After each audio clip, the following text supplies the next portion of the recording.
ॐ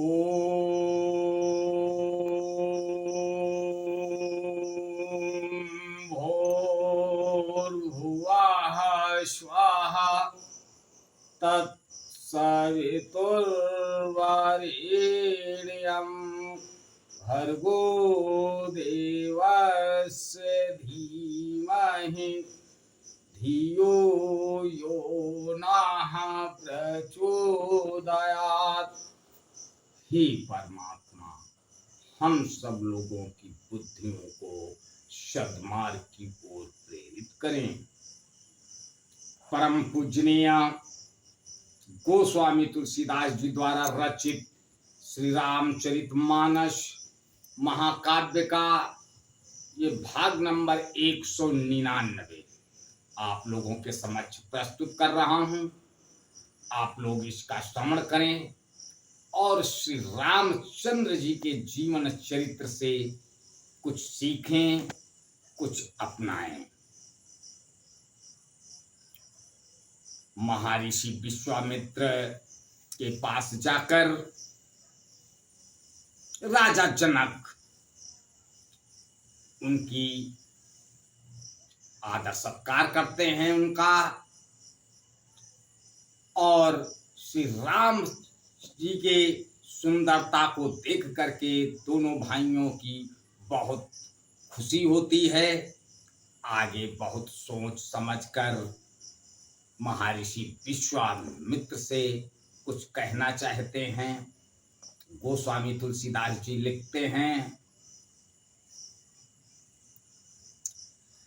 प्रेम मनन मनु जानि न कर विवेक धरि धीर, बोले मुनि पद नाई सिरो गद गद गिरा गभीर। मन को प्रेम में मग्न जान राजा जनक ने विवेक का आश्रय लेकर धीरज धारण किया और मुनि के चरणों में सिर नवाकर गदगद यानी प्रेम भरी गंभीर वाणी से कहा, कहु नाथ सुंदर दो बालक, मुनि कुल तिलक किनप कुल पालक, ब्रह्म जो निगम नेति कही गावा, उभय वेश धरी की सोयावा। हे नाथ, कहिए ये दोनों सुंदर बालक मुनिकुल के आभूषण हैं या किसी राजवंश के पालक, अथवा जिसका वेदों ने नेति नेति कहकर गान किया है, वही कहीं वह ब्रह्म तो युगल रूप में धरकर नहीं आया हुआ है। सहज विराग रूप मनु मोरा, थकित होता जिमी चंद चकोरा, ताते प्रभु पूछऊं सती भाऊ, कहू नाथ जनि करऊ दुराऊ।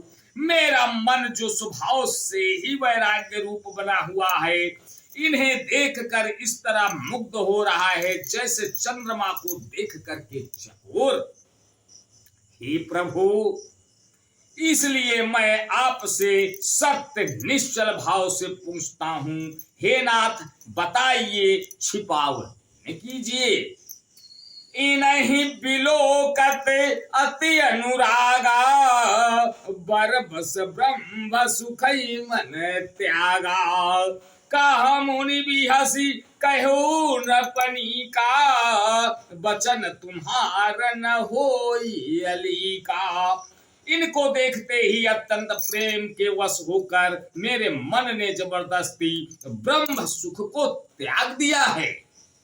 मुनि ने हंसकर कहा, हे राजन, आपने ठीक यथार्थ ही कहा है, आपका वचन मिथ्या नहीं हो सकता। ये प्रिय सब ही जहां लगी प्राणी, मां मन सकु आई राम सुनि बाणी।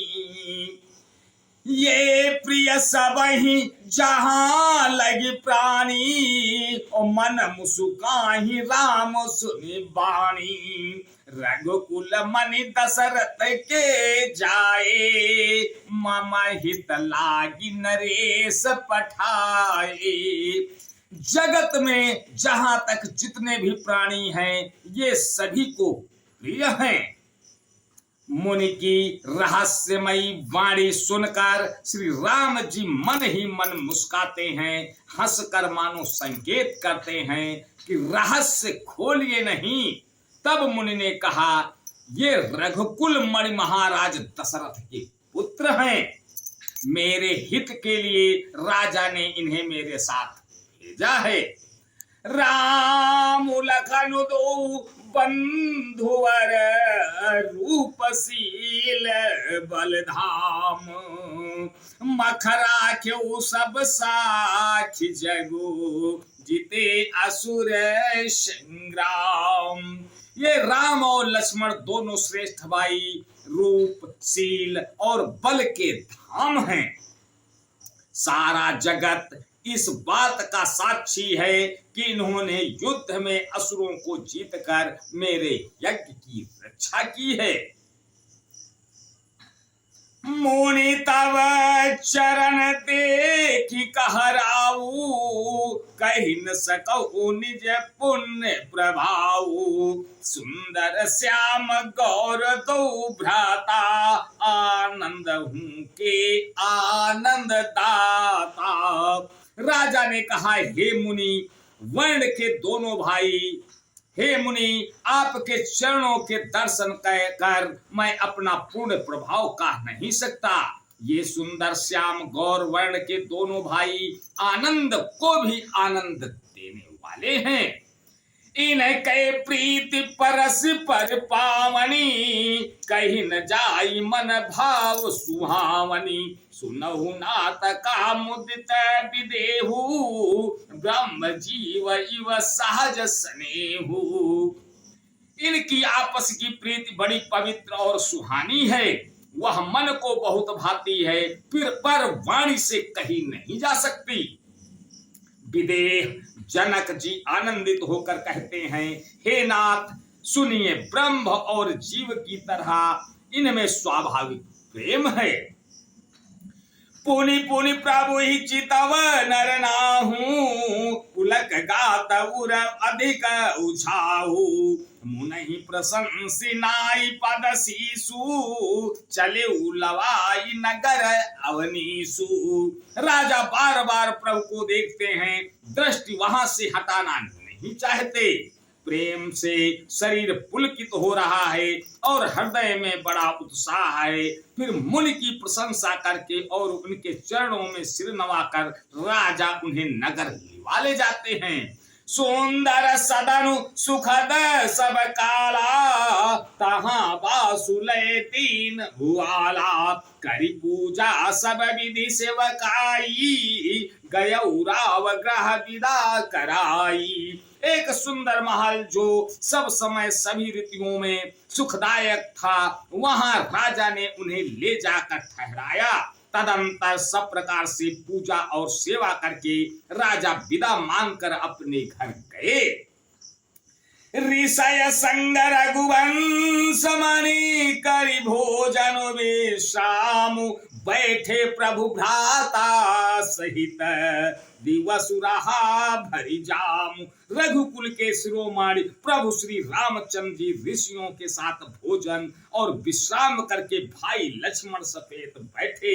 उस समय पहर भर दिन रह गया था। आज बस यहीं तक, आगे का अगले भाग में। तब तक के लिए जय श्री राम। ओम।